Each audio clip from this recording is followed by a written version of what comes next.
잠언을 쓴 솔로몬 왕은 오늘 본문 4장 11절에 내가 지혜로운 길로 내게 가르쳤으며 라고 말씀하고 있습니다. 그리고 그 지혜로운 길이 바로 이 잠언에 기록된 말씀인 사실을 밝히고 있습니다. 그리고 14절에는 사악한 자의 길에 들어가지 말며 악인의 길로 다니지 말지어다. 그 15절에는 그 악인의 길에 대해서 그 길을 피하고 지나가지 말며 돌이켜 떠나갈지어다. 그렇게 말씀합니다. 우리는 잠언을 지금 공부해 오면서 지혜로운 자의 길이 무엇이고 악인의 길이 무엇인지를 잘 판단해서 지혜로운 자의 길을 걸어가는 생활을 통해서 생명을 얻고 악인의 길을 피하는 생활을 통해서 이 사특한 자의 젖병에 들어가지 말아야 할 것입니다. 그래서 오늘 주신 말씀을 가지고 인생의 두 길이라고 하는 제목으로 은혜를 받으려고 하는데, 성경은 인생이 가는 길을 두 길로 크게 나누고 있습니다. 사망의 길과 생명의 길이 있습니다. 지혜자의 길과 우매한 자의 길이 있습니다.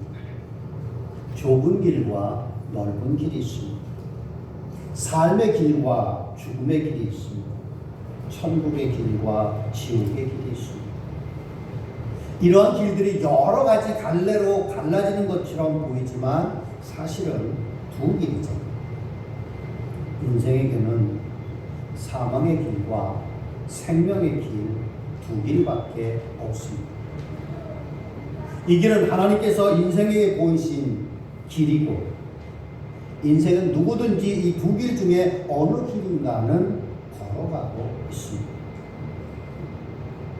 하나님은 애초에 우리 인생들에게 주신 길이 생명과 복의 길이었습니다. 창세기 1장 27절 이하에 보니까 하나님이 자기 형상 곧 하나님의 형상대로 사람을 창조하시되 남자와 여자를 창조하시고 하나님이 그들에게 복을 주시며 하나님이 그들에게 이르시되 생육하고 번성하여 땅에 충만하라. 땅을 정복하라. 바다의 물고기와 하늘의 새와 땅에 움직이는 모든 생물을 다스리라 하시니라 말씀하고 있습니다. 이것이 애초에 인생들에게 허락된 영원한 복된 길이라고 합니다. 그러나 하나님은 아담에게 하나님에 대한 순종을 시험하기 위해서 아담에게 또 다른 길을 보여주셨는데, 이 길이 사망의 길이잖아요. 창세기 2장 16절에 이 길에 대해서 얘기합니다. 여호와 하나님이 그 사람에게 명하여 이르되 동산 각종 나무의 열매는 내가 임의로 먹되 선악을 알게 하는 나무의 열매는 먹지 말라. 내가 먹는 날에는 반드시 죽으리라 하시리라. 하나님께서 먹지 말라라고 명령을 했는데 아담은 불순종해서 결국 죽음의 길을 선택했습니다. 아담의 타락은 자신의 모든 후손들을 이 죽음의 길로 함께 몰고 갔습니다.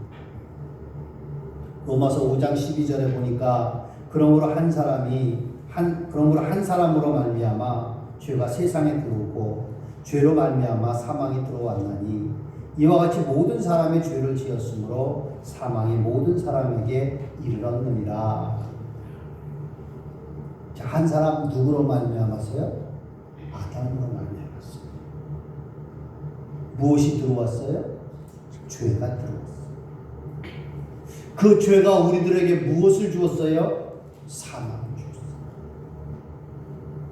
이 인간 세상에 죄와 사망이 이렇게 들어왔다고 합니다. 이 죄가 인생을 지배하고 이 사망이 인생 위에서 무슨 노릇 한다고 보고 있습니까?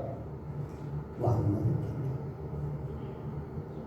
아담이 하나님과 선악과의 계약을 맺은 것은 인류의 대표자로서 위치해 있었기 때문에 우리는 아담 안에서 다 그 계약에 포함되어져 있는 자라고 합니다.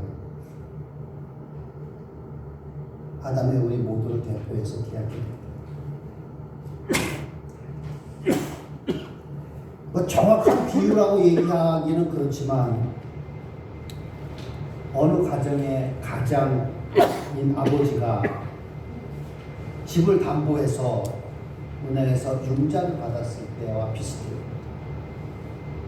이 일이 아버지와 은행 간의 계약을 한 것이지만 그 행위는 그의 아버지의 이름으로 했지만 그 결과는 그 집에 살아가고 있는 모든 식구들이 함께 책임을 지게 되는 거야. 만약에 그 아버지가 빚을 갚지 못하면 어떻게 해요? 그 집은 은행으로 넘어가게 되고 그 가족들은 직접 계약하고 사인한 일이 없지만 아버지로 말미암아서 피해자가 되어서 그 집에서 쫓겨나게 되는 것이라. 인류를 대표해서 아담이 계약을 했고 그의 불순종으로 인해서 죄가 이 땅에 들어오게 돼요. 사망의 길이 들어오게.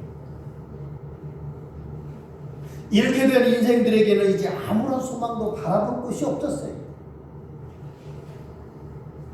불순종의 죄로 하나님으로부터 떨어져 나간 인생들의 모습은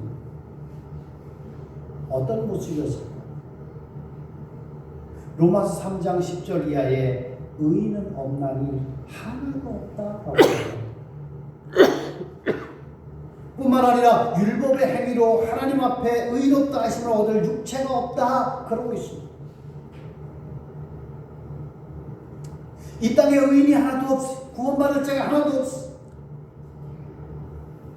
하나님이 주신 율법을 지켜나가는데 완벽하게 지켜나가는 사람이 하나도 없어. 율법을 지킴으로 구원받을 수 있는 사람이 하나도 없어. 그래서 모두 다 절망에 빠지게 됩니다. 근데 이 같은 절망적인 인생에게 하나님의 놀라운 사랑이 나타납니다. 하나님께서 우리 인생들에게 생명의 길을 보여주셨어요. 그 길은 독생자 예수 그리스도를 통해서 새롭게 열어놓은 길입니다. 우리가 잘 아는 요한복음 3장 16절 하나님이 세상을 이처럼 사랑하사 독생자를 주셨으니 이는 그를 믿는 자마다 멸망하지 않고 영생을 얻게 하려 하십니다. 히브리서 10장 19절 이하에도 보면 그러므로 형제들아 우리가 예수의 피를 힘입어 성소에 들어갈 담력을 얻었나니 그 길은 우리를 위하여 휘장 가운데로 열어놓으신 새로운 살 길이요 휘장은 곧 그의 육체이다 말씀하고 있습니다. 구약에서도 지혜를 통해서 우리에게 이 길을 보여줍니다. 시편 1편에 나온 말씀을 보면 죄인의 길과 악의 길, 의인의 길과 악인의 길이 6절 말씀 보면 의인의 길은 여호와께서 인정하시나 악인의 길은 망하리로다. 신명기 30장 19절에도 보면 내가 오늘 하늘과 땅을 불러 너에게 증거를 삼노라. 내가 생명과 사망과 복과 저주를 내 앞에 두었은즉 너와 네 자손이 살기 위하여 생명을 택하고 라고 말씀합니다. 우리 앞에는 이 일과 같이 갈래길이 있습니다. 그 중에 어느 길을 택하건 그건 아담에게 주었던 것처럼 우리의 자유예요. 아담이 불순종의 길을 택했던 것처럼 불순종의 길을 택해가던 순종의 길을 택해가던 그건 우리의 자유예요. 근데 여기서 인생에게 참 지혜가 필요합니다. 왜냐하면 하나님의 지혜는 우리에게 생명의 길이 무엇인지 사망의 길이 무엇인지를 가르쳐주고 복된 길이 어디에 있는지 저주의 길이 어디에 있는지를 알려주기 때문에 그렇다는 겁니다. 예수님은 마태복음 7장 13절 14절에 좁은 문으로 들어가라. 멸망으로 인도하는 문은 크고 그 길이 넓어 그리로 들어가는 자가 많고 생명으로 인도하는 문은 좁고 길이 협착하여 찾는 이가 적음이니라. 우리는 누구든지 어느 길인가를 분명하게 선택해서 걸어가야 됩니다. 그것이 생명의 길일 수도 있고 사망의 길일 수도 있습니다. 그런데요, 내가 가는 길이 정말로 생명의 길인 줄 확신하고 날마다 그 길을 걸어간다면 그 사람은 참으로 복받은 사람이다. 내가 정말로 생명의 길을 걸어왔다고 하면 그 종착역은 천국이 될 것이다. 그러나 내가 사망의 길을 걸어왔다고 하면 그 종착역은 피련코 지옥이 될 것이다. 이에 대해서 히브리서 9장 27절에는 이렇게 얘기합니다. 한 번 죽는 것은 사람의 정한 것이요 그 후에는 심판이 있으리라. 인생은 누구든지 간에 자기가 가는 인생의 길을 선택한 걸 잘 선택해 가야 됩니다. 한 번 선택을 잘못하면 영원한 멸망에 이르게 될 것이라고 하는 거예요. 근데 많은 사람들이 이 참된 지혜가 없기 때문에 사망의 길을 생명의 길로 착각하고 그 길을 태연스럽게 걸어가고 있어요.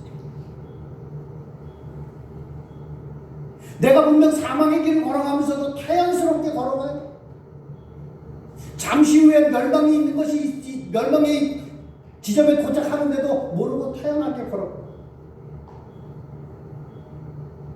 잠언서 14장 12절 말씀을 보니까 어떤 길은 사람의 보기에 바르나 필경은 사망의 길이라.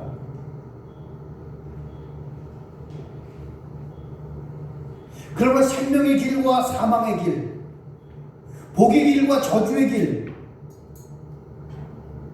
그거는 인간의 생각이나 판단이나 지혜로 좌우되는 게 아닙니다.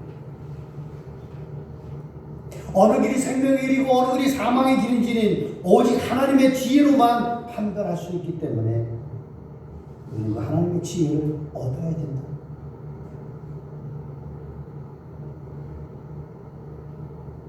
지혜는 얻는 자에게는 생명나무라고 했습니다. 지혜를 가진 자는 복되도 받고 있습니다. 잠언서 3장 14절부터 17절 말씀에 뭐라고 해요?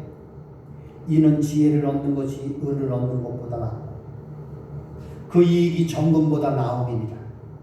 지혜는 진주보다 귀하니 내가 사모하는 모든 것으로도 이에 비교할 수 없도다. 그의 오른손에는 장수가 있고 그 왼손에는 부귀가 있나니 그 길은 즐거운 길이요 그의 지름길은 다 평강이니라. 우리는 길을 걸어가다 골목길에서 갈래길을 만날 때가 있습니다. 처음 가는 길인데 찾아가는데 어느 길로 가야 될지 선택을 해야 됩니다. 틀림없이 뚫린 길인 줄 알고 한참 들어갔는데 막힌 골목일 때가 있습니다. 화가 나죠. 여태까지 걸어온 길이 다 헛된 것이 있습니다. 꽤 오래된 일입니다. 제가 전도사 때니까.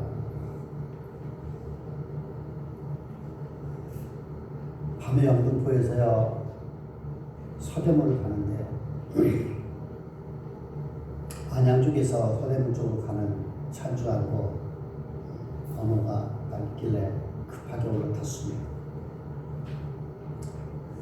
빈자리가 있어서 앉아가지고 꾸벅꾸벅 졸다 보니까 바깥에 보니까 영 분위기가 이상해요. 바깥 풍경이 이상한 거예요. 그래서 왜 그런가 봤더니 길 건너편에서 타는 거예요. 서대문 가는 데가 아니라 안양으로 가는 쪽 버스를 타고 한참 안 돼요. 놀래서 내려갔고 또다시 바깥 타는 거예요. 우리가 길을 갈 때는 처음에 길을 잘 알고 첫 발을 잘 디뎌야 돼요. 종착역이 어디라는 것을 분명히 보고 걸음을 디뎌야 돼요.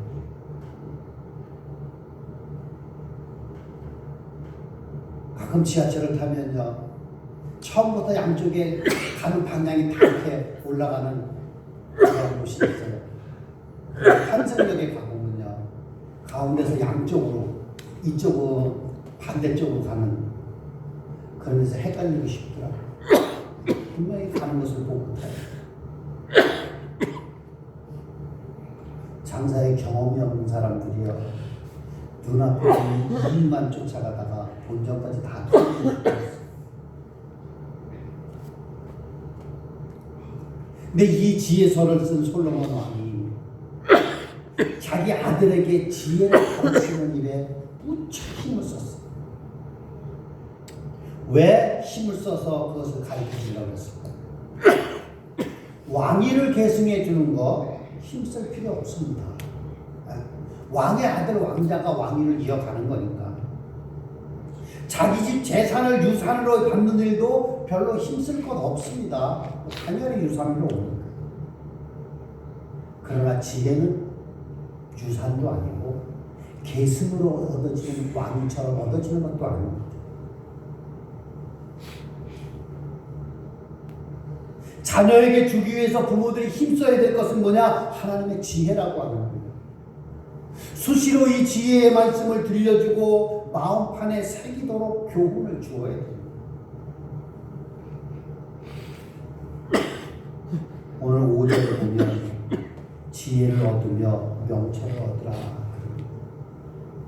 우리가 세상에서 얻어야 될 것이 많지만 지혜로운 자는 가장 먼저 하나님의 지혜와 하나님의 명철을 얻는 것이라는 거예요. 우리가 인생을 살아가고 세상을 살아갈 때 필요한 것이 너무 많아요. 생활에. 그러나 눈에 보이는 이 육신적인 것 그거 찾는데 힘쓰지 말고 먼저 하나님의 지혜를 얻어요. 그리고 6절에 보니까 지혜를 버리지 말라 그랬습니다. 지혜를 버리지 말라. 우리에게 버릴 것이 너무 많아요. 교만도 버려야 되고 욕심도 버려야 되고 탐욕이나 뭐 이런 모든 것도 버려야 될 게 많아요. 근데 모든 거 다 버린다 할지라도 지혜를 버려서는 안 된다. 지혜를 버린다고 하는 게 무슨 얘기입니까? 지혜의 말씀대로 살아가지 않는다는 거죠. 지혜의 말씀을 무시하고 자기 생각대로 살아가게 된다라고 하는 거예요. 이런 사람은 결국 생명을 잃게 되고 인생의 모든 것들을 다 잃어버리게 될 것이라고 하는 거예요. 잠언에서는 지혜를 살아있는 생명체로 표현해 주고 있습니다. 지혜는 인생들에게 생명을 주는 원동력이 되기 때문에 지혜의 말씀은 바로 하나님의 입에서 나왔고 하나님께서 입에서 나온 이 지혜의 말씀은 그 말씀대로 이루어진다고 합니다.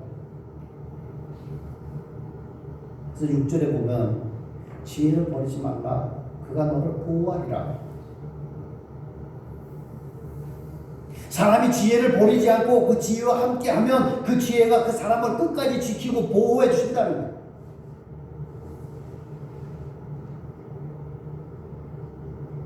또 6절에 그를 사랑하라. 그가 너를 지키리라. 지혜를 사랑하는 사람에 대하여 그 지혜는 그 사람을 끝까지 지켜줍니다. 무엇으로부터 지켜주겠습니까? 악으로부터 지켜줍니다. 사망으로부터 지켜줍니다. 재앙으로부터 지켜줍니다. 저주로부터 지켜줍니다. 악한 자의 지혜와 간교한 유혹으로부터 우리를 지켜준다라고 합니다. 그래서 지혜를 버리지 말고 지혜를 사랑하고 그리고 또 8절에 가보면 그를 높이라. 그래야면 그가 너를 높이 들리라. 높이라고 하는 말은 무슨 말이에요? 우리가 가지고 있는 것 중에 가장 소중히 여기라고 하는 거예요.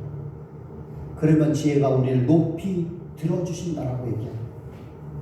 지혜가 우리를 존귀하게 하고 우리로 세상의 머리가 될지언정 꼬리가 되지 않게 하고 우리가 복을 받을지언정 화를 받게 해주지 않는다라고 하는 것입니다. 지혜는 능히 우리로 하여금 그렇게 해줄 수 있는 능력이 있습니다. 지혜는 하나님의 말씀이기 때문에 하나님의 말씀은 그 말씀대로 이룰 수 있는 능력을 스스로 가지고 있기 때문에 그리고 9절에 보면 만일 그를 보면 그가 너를 영화롭게 하리라. 어떻게 영화롭게 해줘요? 지혜가 아름다운 관을 내 머리에 두겠고 영화로운 멸관을 내게 주리라 말씀합니다.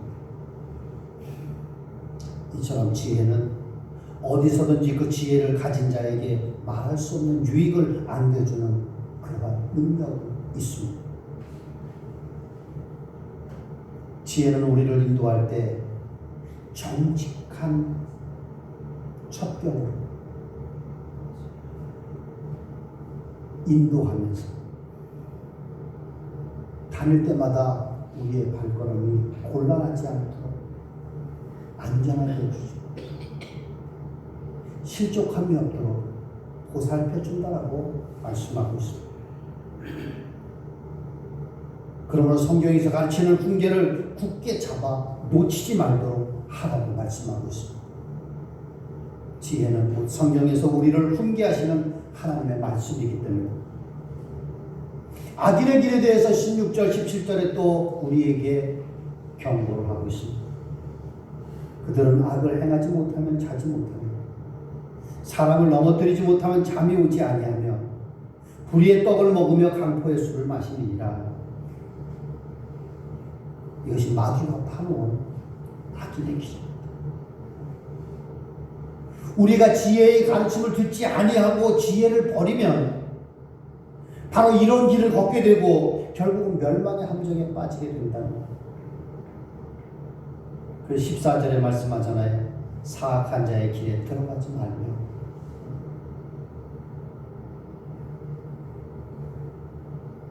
지혜를 버리고 진실을 버리고 잘못된 방법으로 살아가려고 하는 태도에 경고를 하고 있습니다.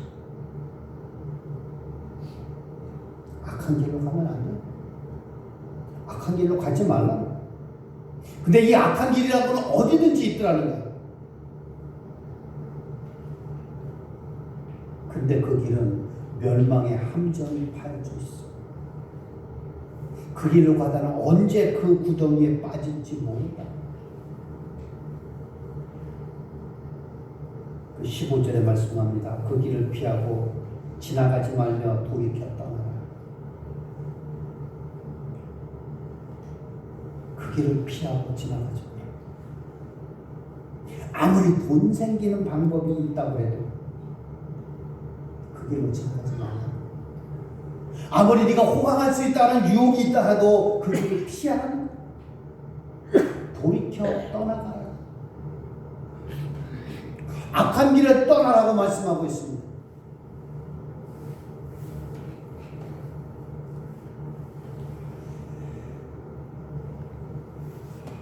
여러분 지금 지혜를 가지고 있습니까? 하나님의 지혜는 하나님의 말씀과 교훈에서 나옵니다. 특히 잠언에서는 우리가 세상을 살아가는 일에 정말 금싸라기 같은 지혜를 주시는 말씀으로 가득 차 있습니다. 지혜를 가진 사람은 부러울 것이 없습니다. 참으로 우리가 지혜를 가지고 있다면 이 지혜가 나를 모든 악으로부터 보호해 주시고 오히려 모든 복을 다 가져다 줄 것이기 때문입니다. 인간의 승리는 지혜를 얻는 자에게 있다고 하는 사실을 아시고 지혜를 얻어서 참 생명의 길을 걸어갈 수 있게 되기를 주의 이름으로 축원합니다. 아멘. 우리 인생의 두 길, 생명의 길과 사망의 길, 그 길을 주님이 주시는 지혜로 잘 분간해서 생명의 길을 걸어갈 수 있게 되기를 주의 이름으로 축원합니다. 아멘. 기도하시겠습니다.